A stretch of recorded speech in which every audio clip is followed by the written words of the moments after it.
So yung alamin natin mga kabuknoy kung ano yung problema sa TMX Alpha. Yun, pakita ko muna yung problema, yung kanyang tricycle. So ngayon, bago iniwanan, marami yung problema ng kanyang tricycle mga kabuknoy. So yung alamin natin, tara, let's go. So ito na guys, yung gagawin natin TMX Alpha. So unang-una, pinatesting sa akin to kahapon. Wala na siyang hatak at saka hindi pumapasok yung kanyang tersera. So kung napapansin nyo, napakarumi yung makina bago iniwanan talaga ng driver. Ayan o. So yun ang alamin natin mga kabuknoy kung ano yung problema mga dapat palitan, papalitan natin. Saka yung kung yung makikita natin sira doon sa kanyang makina. So kailangan palitan natin kasi kaysa yung bandang huli sisihin tayo ng may-ari kung hindi natin pinalitan yung dapat palitan. So yun mga kabuknoy, kalasin ko muna yung makina, iwalay natin doon sa kanyang chassis para ma-check natin yung ibang problema ng yung makina niya. So kaya baklasin ko muna yung yung makina doon sa kanyang chassis.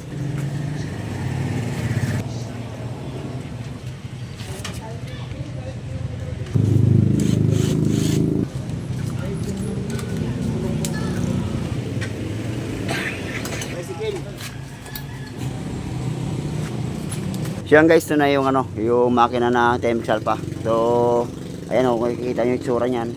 Ayan puro tagas na rin siya. So ang gagawin natin mga kabuknoy, unahin natin baklasin yung cylinder head. Check natin yung block para once na magka-problema yung sa may kanyang block, ipare-rebore na rin natin yan mga kabuknoy. So kalasin ko muna.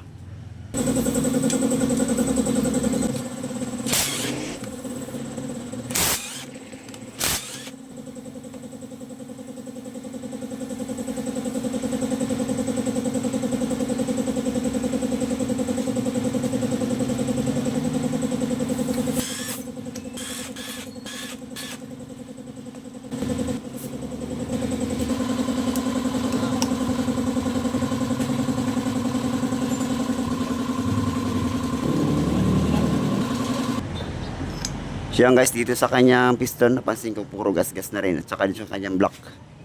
Ayan. So mga kabuknoy, kahit na kayo na yung block niya. Yan ang namin natin kung ipaparebor niya na yung kanyang block. Ayun. Napapansin niyo mga kabuknoy, puro gas-gas na. Ayan.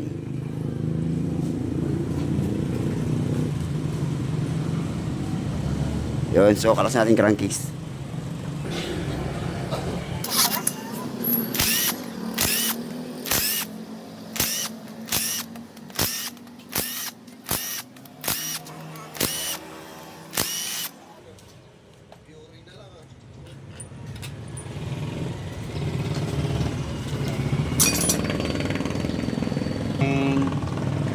So yan guys, nakakalas na natin yung crankcase.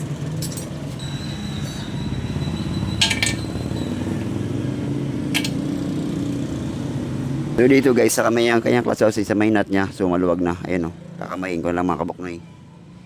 Ayan. Ayan So kinamay ko lang mga kabuknoy, sobrang luwag na dito sa may kandang sa kanyang clutch housing. So tanggalin ko muna itong yung sa may bomba niya.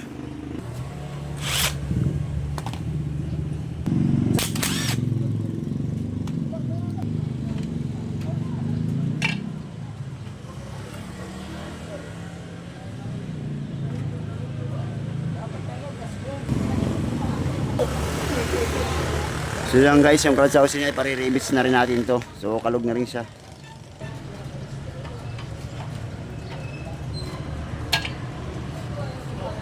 Dito napansin ko yung makina niya, wala na rin ng oil. Okay lang pag nakapot sa ganyan. So yan guys, napansin ko dito sa kanyang stator, sunog na rin Ayan So buti maandar pa mga kabuknoy. Pero hindi na rin nagkakarga to kasi yun nga sunog na yung stator niya. So kalasin natin magneto. Yan guys, dito sa kanyang transmission bearing, napapansin mo basag na rin yung maluwag na rin yung bearing niya dito. Ayan So magpapalit na rin tayo niyan. Ayan Ayan, so check natin yung connecting rod, boss. So goods pa naman mga kabuknoy yung kanyang connecting rod. So check natin sa may transmission gear.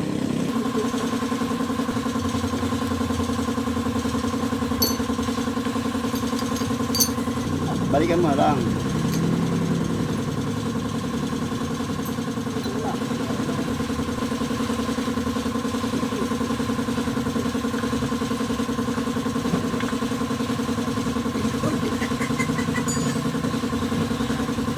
So yan guys, ito na yung transmission gear niya. Ayan o. Kung papansin mo dito sa may transmission niya, yung gear niya. Basag. Aray.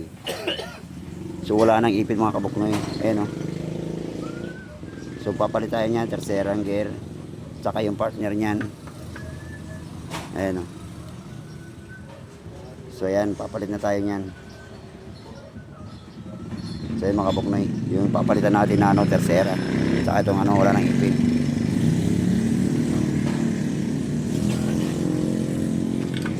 Saka natin lilinisin.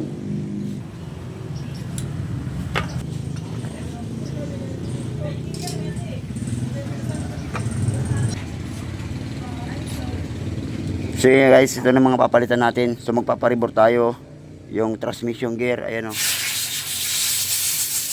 Wala nang ipin. Saka stator nya. Yan ang problema ng stator. Saka yung bearing dito sa may kanyang transmission. Yan. Yan mga papalitan natin mga kabuknoy. So, saka linisin natin yan para masimbol na natin. Yan yung mga problema ni madam. Saka clutch lining pa pala. Magpapalit na tayo niyan kasi sunog na. So, kalasin ko muna. So, yan guys, ito na yung kanyang lining. Yan, so check natin. Para makita yung mga kabuknoy na kailangan dapat palitan na tagad mga ganitong problema na ano, clutch lining. Yan, so marami-rami palang gagawin dito yung kay madam ano, yung kay madam tricycle. So bago iniwan kasi ng driver, talagang napakaraming sira.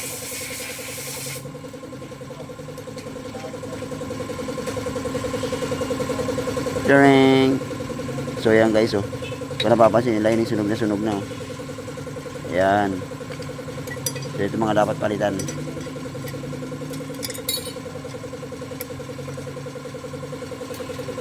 Sa kanyang lining, sunog. Saka valve seal, papalit na rin tayo niyan.